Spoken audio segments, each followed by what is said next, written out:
most people know that public school is not the best. A lot of change needs to happen. It's outdated, to say the least, but it's also hard for me to sit here and say that, I just realized, because, well, I've only experienced the public school that I attended, and I've only attended one American public school when I was 11. Other than that, I grew up in an entirely different country with a school system called Montessori, and I credit so much of who I am to Montessori. It's a wonderful, great method. It is something that I wish more people knew about because of how great it is, how much change it can create in a young child's life. I credit so much, like I said, who I am, my independence, my critical thinking skills, my drive to create change in the world, everything. I really do credit it to attending a Montessori school. I credit a lot of who I am to Montessori. I think it's great. I've said that enough times now, I think, to make my point. Well, public school. Let's go back to talking about public school. Public school is a problem.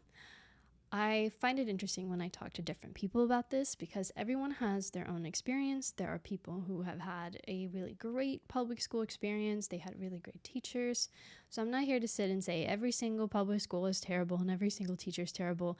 That is not what I'm saying. When I make generalized claims like this, I'm talking about the majority of what it's like. I hope this will change. I hope this will continue to change. But unfortunately, it's primarily a funding issue. We don't prioritize education in this country, in the United States. We don't care, I guess, about our youth. I don't know. And we haven't seen much change in public schools. To be fair, I haven't attended a public school in 15 years, so I don't know what it's like. Probably even longer, technically. Whatever. So I can't really speak to what it is exactly now, but I can talk about my experience and I can talk about, well, I was just saying how I wish I could record a whole episode without camera battery dying, memory card filling up, camera shutting up. It's always something, but I guess it keeps me on my toes, right? I can speak to, as I was saying, the result of what we have in our society. We know a lot of kids now are severely undereducated, uneducated, if at all. I don't know. There are so many teachers complaining about kids who can't read, they can't write, they have no consequences for their behavior, their parents stand up for them even if they're dead wrong, all this stuff. We see so many issues with this now. So I know we probably aren't moving in the right direction. Maybe we are in some ways. But it is unfortunate. Kids have so much access to, well, things we didn't have access to with AI and having programs that could just write your essay for you, that kind of thing. But we have a nation of people that aren't very bright. And it's crazy to me because American kids work so hard in school. Like, the pressure that is put on American kids to succeed, to have straight A's, all this stuff, right, is insane. But then the outcome is kids who don't retain any information of what they're learning. So yeah, sure, you got an A on the exam, but can you tell me anything about the topic? And that is the problem when there's such a huge focus on getting good grades. But I'm like, okay, so what's the point if you were, B+ honor roll student, or you were graduated top of your class, but then you go out to get a real job in reality? Do you think they care about that? They care about how much experience you have in something, how confident you are, how comfortable you are with people, your communication skills, so many things, right? That you can't get that from taking tests well, right? I'm not saying it's not important. I'm not here to say that taking tests isn't important. For myself, however, I really struggled with test taking. I didn't like the pressure. When I first took my driver's ed class, I'm laughing because I was just thinking today, I have to share a little fun story. Very unrelated, but it's funny nonetheless. Before you go into driving lessons, you actually have to take the tests and everything, and I didn't do so well. I didn't pass the first time. I was pulled aside. I remember it was a pretty big class. I got pulled aside. The teacher pulled myself and like 3 or 4 other students aside, and they were like, unfortunately, you guys didn't pass. You have to go to the DMV to retake the test. And that was the best thing ever. My grandma took me. I think we got there first thing in the morning when they opened, and the lady was so nice. She's like, here, sit at this computer, take all the time you need. And that comment made me feel so relaxed. I was like, oh, good. I'm not under any time pressure, because tests for me is about, okay, I have to be finished in an hour. Okay, that person's getting up. They're already done. And like there was so much stimulation for me that I couldn't focus and I couldn't do well on tests at all, ever. I've never been a good test taker, even though I know all the tricks. It's like skip the questions that you're struggling with and come back to those to review. And I knew a lot of those tips and tricks. I knew how to study for tests. It's just the pressure got to me mostly. I also didn't like how it was like, this wasn't in the study guide. Why are you asking me this? It's so unfair. I read that thing backwards and forwards, and this was not on the study guide. Anyway, after I took the test at the DMV, the lady said, congrats. If I would have given you a grade on this, you would have gotten an A+. I think I missed one question. Other than that, I passed. I did great. That wasn't the story, though. Here's the funny story I was going to share. I didn't know that when you go to driving school, you're just driving on the road. I really thought, like in SpongeBob, if any of you have watched SpongeBob, you know when he goes to boating school and he's driving around the specialized training field. I don't know what to even call it, but this driving course, I guess, with fake signs and fake roads. That's what I thought driving school was. Imagine my surprise when I show up. When you start driving at 15? Yeah, I think you get your permit at 15. So I'm in driving school. Imagine my surprise when I'm supposed to go out on the road and drive with real traffic. I was so shocked. Why did I share that story? That was such a side note. I was talking about test taking. Yeah, I did really well on presentations, and what is the other way they test your knowledge?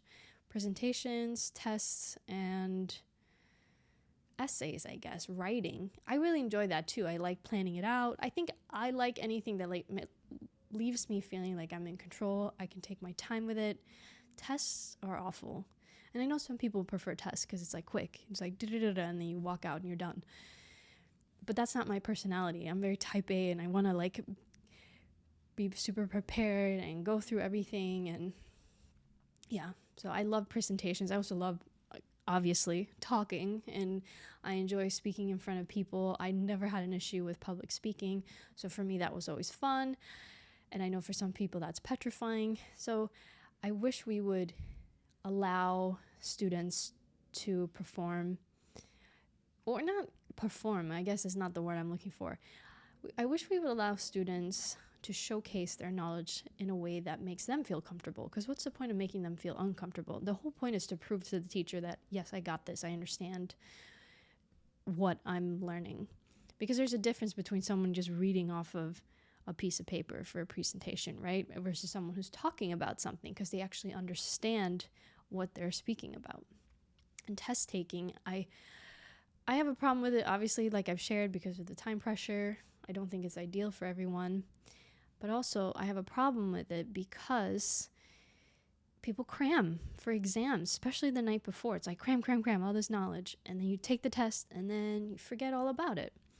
That's the issue. And I know it's not just an issue in the United States, but I'm speaking about it because this is what's most relevant to me in my experience and what I've seen, the outcome of these students. I mean, I see it where I grew up as well in Sweden. I knew so many students who I would like as a joke say something like after a test, I'd be like, oh, what does this mean? And they're like, I don't know. I'm like, we just took the exam an hour ago. And they're like, well, I don't remember anything from that. And that's kind of at the age when I started realizing this is not a good system. So then my question is, what's the point of this system when you have students who are just trying to get a good grade? They're working so hard just to get an A or just for whatever, but they're not retaining any of the information. Like most Americans don't even know where North Korea is, you know? Like we have so many people walking around. I don't know why. Is that like, actually that is more of a question for me because I didn't go to school in the United States for very long. Yeah, my camera's crooked. Usually I use my leveler to make sure it's even. I don't know. That looks a little better. But I don't know. Is this just an American thing? Because it just seems like Americans are so bad at geography. I had to learn in high school. I had to learn every single country and every single capital. To be fair, I've forgotten quite a bit. So I'm not here to just be like, yeah, I know everything. But I could at least point on a map where, you know, Kenya is. I could tell you that Africa is not a country. You know, some things people are like, you're like, oh my gosh, people are so uneducated. And grammar too. I realized when I first came here, Americans are really bad at grammar. American students. And when I was in college, it became really relevant to me because I thought I was not that great. I'm like, I'm bilingual. I have 2 first languages, but one is not that much stronger than the other. They're both okay, I guess. I'm not like exceptionally great at English or exceptionally great at Swedish, but I remember people being like, oh, your English is so great and your grammar is great. And I'm like, really? And then it became apparent to me because I'm seeing all these other students who suck. I'm like, wow, so what is the issue? And again, I go back to the system, the public school system. I was in for quite a shock. Like I said, I came from a Montessori school. I'm not going to go into depth about it here. I have another video on it if you want to check it out or look into it for yourself. It's quite a different system from public school. So when I came from that to the United States, not only is it a different country, different culture, but it was very different. Like the first day of school, I remember standing, everyone had like gone into their classroom and I'm just staring at this schedule, trying to figure out where this classroom is and how do I get there. And I was so confused, you know, like I had to go somewhere. Like where I grew up in the school that I was in, you were in the same room all day and then you would basically choose what topic you want to do that for that hour, or you didn't have subject. Like it's just very different. So I was in for a big shock and it was hard for me to adjust. And I'm not saying I didn't learn anything, but I definitely don't recall much that I retained because it felt very crammy, right? Like crammy, that's not a word. You know when you're cramming. Can you use it like that? I have to cram for this test. Cramming. That sounds very weird. I don't know. I'm making up words. No, I think that's a thing. I remember feeling like, okay, I get up super early, get on the bus. I'd probably sit on the bus for at least 45 minutes, the yellow classic school bus, and then be in school all day, come home, do homework until bedtime, and then do it all over again. I look back, even then, I'm like, wow, I didn't have any free time, really. I didn't have time to hang out with friends or do anything fun, really. But also that was part of the pressure I was putting on myself, is like I didn't want to. I think my parents were trying to get me into stuff like ballet or whatever, but I was like, no, I have so much work and homework, and I felt so overwhelmed by that workload. But again, I don't think it's leading to the results we think it is. Like I still see this now, like American kids and students are pushed to their limits, and I don't think it's helping them, especially when you're losing out on sleep. We know how important that is when you're developing, when you're growing. It's so important to go out and do something else and give your brain a break. You shouldn't just be learning every second of every day. That's not going to help you. You need to take breaks. You need to go outside and enjoy time with your family, eat meals in peace. There's so many things like that that are equally as important as getting a great education. Which brings me to my next thing of why it is this way. Well, we already talked about the financial aspect. I do understand that there's not enough funding. Teachers are way underpaid. I understand all that. But ultimately, it's really just babysitting for parents, because there are great schools and a lot of them are private. And that's the reality. Private schools are usually better because you're paying for it. And I'm not saying, again, I already said this, I'm not saying all public schools are bad and all teachers are terrible. Not at all. And I'm not even saying that teachers are terrible at all. There are some really great teachers, but they're also overworked, and a lot of them are quitting because they're done. They're tired of dealing with these kids that are uneducated and they can't even spell or speak, write, read, nothing. So very unfortunate. But like I said, reality is it's really just free babysitting for parents because they have to go to work and they have to put their kids somewhere. And I'm not saying it's their fault either. I'm not pointing fingers at anyone here. It's like, it's the parents' fault. You should make more money and send your kids to a better school. That's not at all what I'm saying. Man, you have to be so careful with what you say online because people just twist your words. I'm just pointing out that it's a problem, okay? I don't always have solutions. I'm just saying that this is a problem, an unfortunate issue, because it's so important. Education is so important. And kids, like the way you start off in life, I talk about this a lot, but if we could just try to reduce childhood miseries and traumas and all these unnecessary issues from when you're young, we would have a much better world. People all started out with a great education. They learned how to take care of themselves properly. That brings me to my next thing. School doesn't teach you what you really need to know. School assumes that, well, you're learning things at home, right? The system assumes that, well, parents must be teaching their kids something on how to cook and clean and pay their bills and that stuff. But the reality is, no, they're not. And a lot of kids go into adulthood completely unprepared. They spent 18 years being told what to do, having to ask to use the bathroom, which is insane, and needing permission for everything and anything. And now all of a sudden, now you have to go pick which college you want to go to, or where you want to work, or what career you want to have. And they assume, like I was saying, that they're teaching you that stuff at home. But reality is, no, they're not. Most American kids are not being taught how to eat well, how to take care of their health, healthy habits in general, how to budget, how to take care of yourself financially, become independent, and make decisions for yourself without someone constantly telling you what to do.